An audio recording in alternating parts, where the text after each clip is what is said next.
Hello, Assalamualaikum dan selamat malam semua. Alhamdulillah, salam Ramadan yang ke-11. Okay, alright, so sehat ke semua? Sehat, Alhamdulillah, saya sehat kalau korang tanyalah. Okay Okay, jadi saya dah post video sebanyak 10 video. So ini adalah video yang 11 lah kalau korang tengok. Jadi saya berharap korang dah faham dan juga boleh buat profit melalui video-video yang saya dah ajar. Jika boleh buat profit, korang share dekat komen bawah, korang bagi feedback. Berapa banyak korang dah berjaya profit, berapa padu kefahaman yang korang dapat bila tengok video saya ajar ni lah. Kita nak kena tahu juga korang punya feedback. Okey, jadi sekarang ni kita fokus kepada Ramadan yang ke-11. InsyaAllah ilmu ni sangat favourite lah untuk korang semua. Dan ini salah satu teknik favourite untuk saya.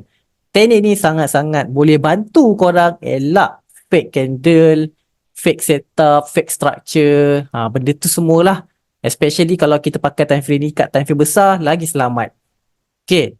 So, topik hari ni adalah last candle iaitu candlestick CM. CM adalah candlestick movement. Kita belajar macam mana pergerakan candlestick itu dalam market. Okay So, dalam last candle ni, macam mana kita nak identify last candle bila dia buat uptrend? Kalau nak sebut pasal buy, uptrend lah. Tukar color dulu. Uptrend dan candlestick yang menyebabkan dia uptrend adalah bullish. Buy candle. Saya suka sebutlah buy. Malah nak sebut bullish sebab lidah saya ni terbelit-belit bullish. Okay. So ini yang menyebabkan dia menaik bullish. Mungkin satu candle kadang-kadang disesat lah, di bearish. Lepas tu next candle dia buat bullish balik. Ni contoh dia. So sama macam sell, bila dia buat downtrend, dia buat bearish. Merah yang menyebabkan dia turun. Merah. Persoalan saya sekarang ni, mana candlestick last yang korang patut pilih supaya korang tak salah cari entry. Kadang-kadang entry kita bergantung kepada candlestick tersebut. Kalau candlestick tersebut nampak macam buy, tapi sebenarnya dia masih candlestick sell. Itu yang bahaya tu. Okay, contoh dia, bila kita nampak candlestick merah macam ni, kalau dah sebut last candle, semua orang tahu last candle kat sini, betul tak? Teknik ni memang ramai dah ciplak tahun lepas. Saya tengok ramai je dah claim. Ada tukar nama MC lah, ada tukar nama candlestick. Kalau ni candlestick movement, ada orang tukar nama lain. Candlestick momentum lah. Semua nak tiru sama macam teknik saya. Tapi tak ada masalah, saya okey je. Cuma kalau boleh janganlah overclaim. Itu tak nak lah. Overclaim ni. So cerita dia macam ni.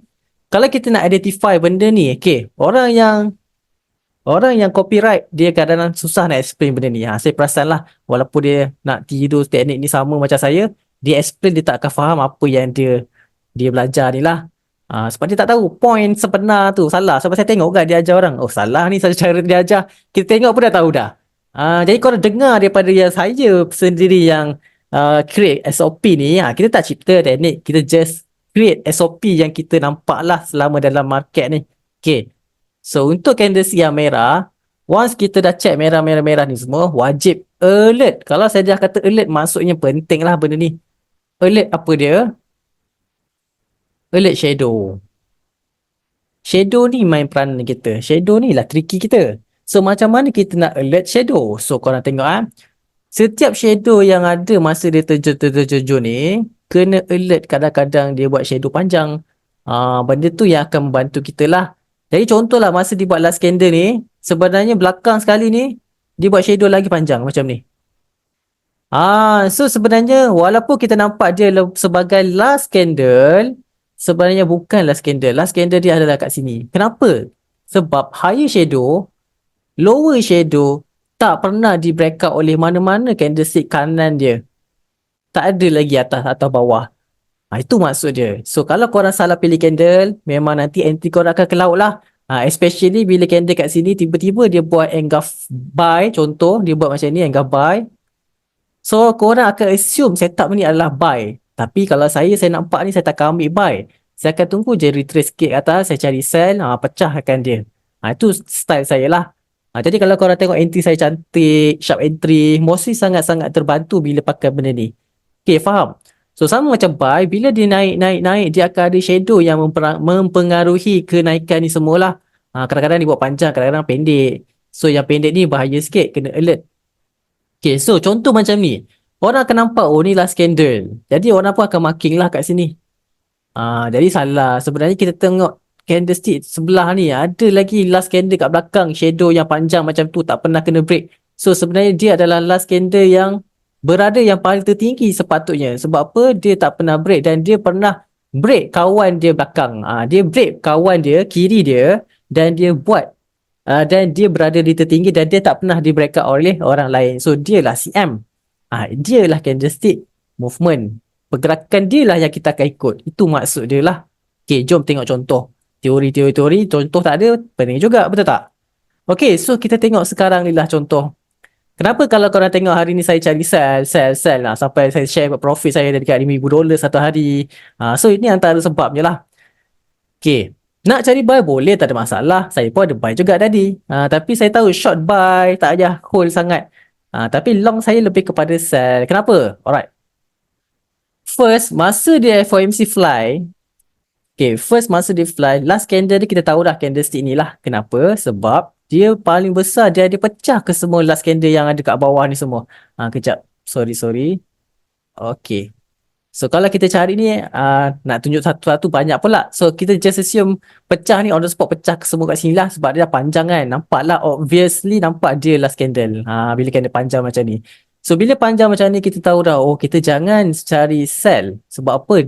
CM kita adalah dia. Higher shadow, lower shadow. Tak ada kan? Okay, so bila higher shadow, lower shadow. So kita ni nak cari buy ke nak cari sell? So cara dia adalah kita ikut logik market sendiri. Kalau size candle ini bersaiz berapa ni? 310 pip untuk H4. Agak logik tak 310 pip untuk H4? Jadi susah. Tak logik untuk satu H4 size macam ni. Ini standard size untuk weekly sepatutnya. Di average weekly tu daily lah anggaran. Jadi sekarang ni kalau H4 bagi macam ni, tak boleh, tak sesuai. H4 yang paling cantik standard adalah bawah 80 pip. Macam saya ajar kat TikTok lah, follow arah, law arah semua tu. Jadi sekarang ni, market dia tahu benda ni bila dia buat besar macam ni, dia akan susah nak pecah bawah. So daripada dia bawa masa nak pecah bawah, dia pilih untuk dipecah atas high shadow ni. That's why dia pecah buat baru. Supposedly bila dia buat baru, dia nak candle kecil sikit lah.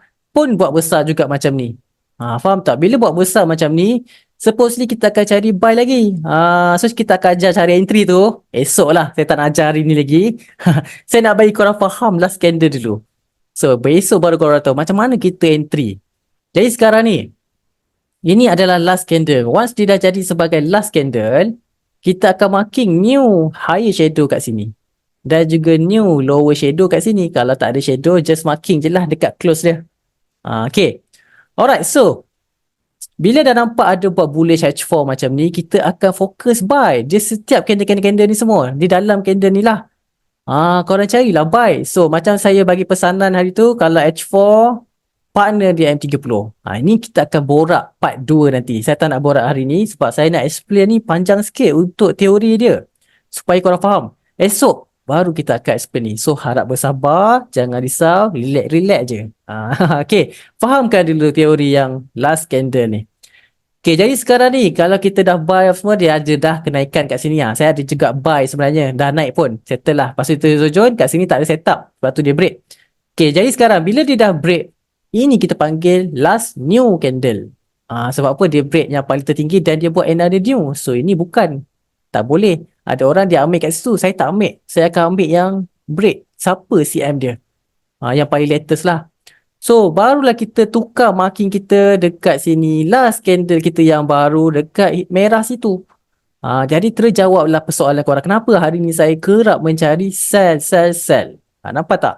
Bila dah siap candle macam ni, saya takkanlah nak cari yang ni. Tak, saya akan terus cari setup kat sini lah. That's why terjun. Lepas tu dia naik. Tadi pun saya ada sell. Sekarang dia dah running nak dekat saya nanti kat 72 tadi. So 68. Berapa pip 72. Tak adalah banyak mana. Sikit je. 50 pip lah anggaran. Betul tak? 40 pip macam tu lah anggaran. 30-40 pip. Ada yang tinggi sikit. 74 saya nanti 75. Dapatlah 50 pip. Okey lah. Daripada tak dapat apa-apa.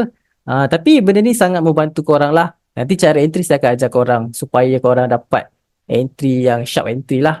Alright. Jadi sekarang ni last candle. Kalau betul lah malam ni dia nak pecahkan last candle ni, insyaAllah sekejap lagi dia kena break yang ni dululah. Break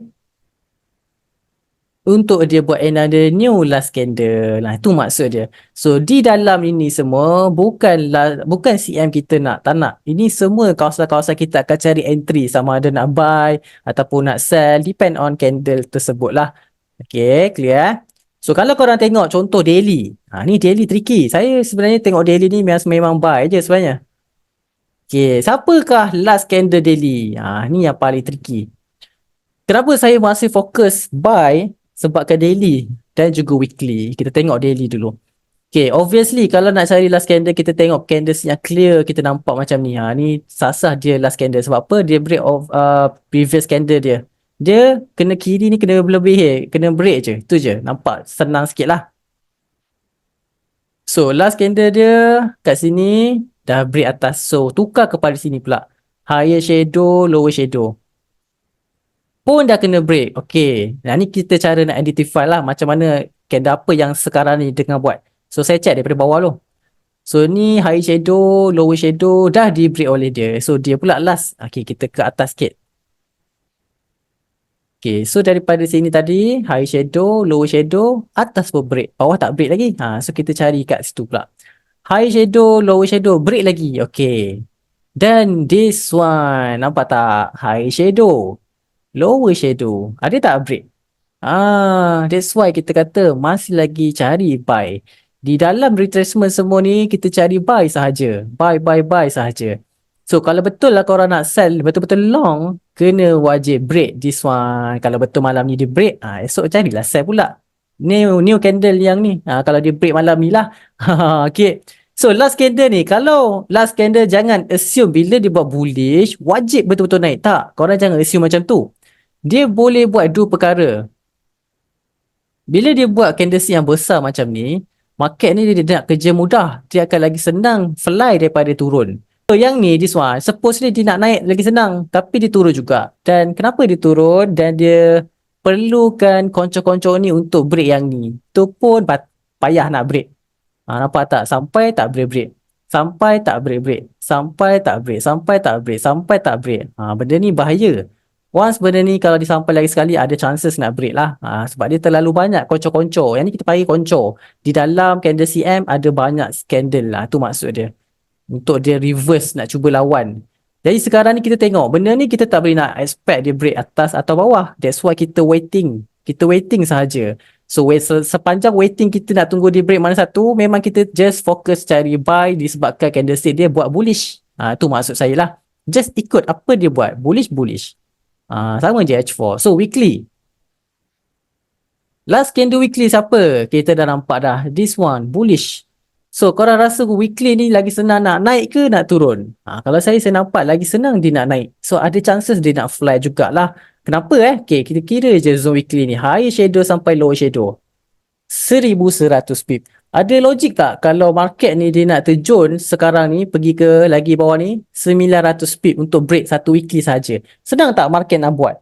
Mestilah susah. Market ni dia pun tahu. Dia tahu kesukaran untuk dia turun on the spot. Melainkan perlukan dua benda je. News dan konco-konco semata-mata nak break satu candle besar. Jadi dia tak nak kerja yang susah macam ni. Dia nak kerja mudah. So ada chances cara mudah dia better dia fly, break je atas, buat baru. Lagi senang. Buat baru tu buatlah yang kecil sikit. Macam ni. Next week mungkin dia boleh buat kecil sikit macam ni. So at least reversal dia kalau dia nak break yang bullish ni lagi senang daripada yang tengah buat sekarang yang besar gerabak ni. So kalau kecil macam tu senang sikit nak break. Tak ada masalah. Faham? Ni cara simple je. Cara kita nak detect dia ni adalah last candle ataupun tak. Make sure korang kena clear. Sama macam ni. Nampak tak serbuk banyak-banyak ni? Sebenarnya last candle dia kita tahu dah. First kalau nak check last candle siapa, mesti check daripada kiri je terus. Daripada bawah-bawah ni. So ini last kita. Nampak tak? Hari tu masa saya buat forecasting pun saya dah bagi tahu dah. Ada video-video lama saya kalau korang tengok lah. Saya dah tunjuk dah. Weekly buat bullish macam ni, kita just fokus cari buy sahaja. Nampak tak? Pergi bawah tak pecah-pecah lagi. Tak ada pecah pun. So just cari re-entry buy sahaja dan dia fly break kat sini. Ni yang new last candle dia, CM yang baru lah. So bila dia buat baru, cari lagi re-entry buy kat sini. So dia fly lagi. Tu cara dia. Entry nanti kita ajar lah. Simple sangat cara entry dia. Alright. So itu saja explanation saya daripada untuk teknik yang last candle. InsyaAllah simple sangat untuk korang. So kalau korang tahu pasal last candle, insyaAllah direction cantik lah. Ni weekly direction masih lagi buy. Kalau daily direction pun masih lagi buy. Ni last daily, jangan lupa daily kita. So nak betul-betul sell, kasih dia break bawah ni, baru ada chances nak terjun. Weekly walaupun dia buat buy, tak ada masalah. Dia boleh je buat kocor-kocor dan dia boleh je main dalam range weekly tersebut. Dia boleh main dalam range ni, tak ada masalah. Walaupun besar, as long daily tu kita tengok dia buat apa. Clear Alright, so semoga ilmu ini bermanfaat, sangat simple. InsyaAllah besok kita ajar cara nak entry. Simple je. Ni hari ni goal ni saya target bagi H4 break dululah. H4 ni, ini gangguan dia, kacau. Last candle, CM dia, saya tengok. CM tu break, insyaAllah lagi senang nak cari entry baru. Tadi pun saya kejap buy, kejap sell, pening juga. Banyak sangat setup keluar hari ni. Kejap setup channel yang YouTube saya ajar korang. Kejap setup yang Engulf. Oi banyak. Bersepah. Ni tadi ada lagi setup baru ambil M30. So, okay lah. All the best. Orang kata saya dah ajar korang. InsyaAllah korang pun boleh buat. Boleh, insyaAllah. Okay. Alright, so itu saja ilmu malam ni. Bye semua. Selamat malam. Assalamualaikum. Semoga maju jaya dalam bidang trading korang.